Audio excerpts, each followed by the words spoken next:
הולדות זה מילה שמדברת על הולדה, תוצאות, התרחבות, יציאה החוצה. אבל הפרשה בעצם עוסקת ביצחק אבינו. יצחק אבינו הוא בן אדם עם אופי מאוד מאוד פנימי, מאוד מאוד אפשר להגיד מופנם.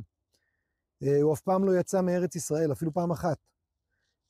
הוא לא כמו אבא שלו, הוא לא הלך להסתובב בעולם, הוא לא קרא בשם השם כמו אברהם אבינו והפיץ את זה בעולם. אז איך זה מסתדר? איך פרשה של מישהו כזה שלא זז מהמקום שלו? דווקא זה נקרא פרשת תולדות. אז פה אנחנו נכנסים לנקודה מאוד מאוד עוצמתית. יש בעולם שתי דרכי השפעה. הדרך הראשונה זה השפעה החוצה, דרך חיצונית. וזה בעצם, אפשר להגיד, הדרך של אברהם אבינו. לצאת, לדבר, לפעול, להתחבר, לגעת באנשים באופן ישיר.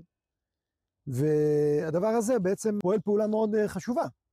אבל יש עוד דרך, הרבה יותר שקטה, כן, כמו שאומר הפתגם, מים שקטים חודרים עמוק.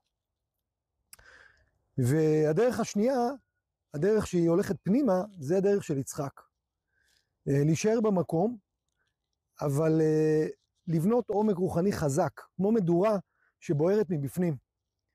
וכל מי שמתקרב למדורה הזו נדלק. ופה נפגשים עם הסוד הגדול של פרשת תולדות.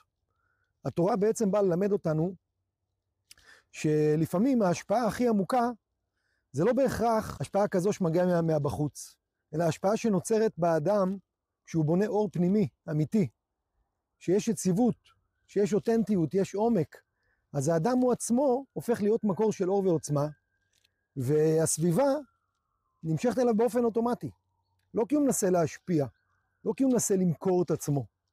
האור הפנימי שלו הופך אותו להיות מגנט של השפעה.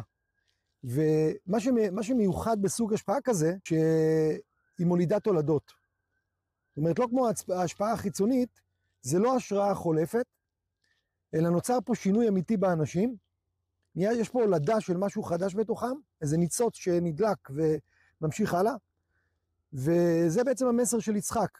זה מסר מאוד פשוט, אבל מאוד חזק. לפעמים הדרך הכי חזקה להשפיע על העולם, זה לא לרוץ, לאו דווקא לרוץ, אלא להדליק מבפנים. וכשאדם בונה עוצמה פנימית, העולם מסביב מסתדר מעצמו.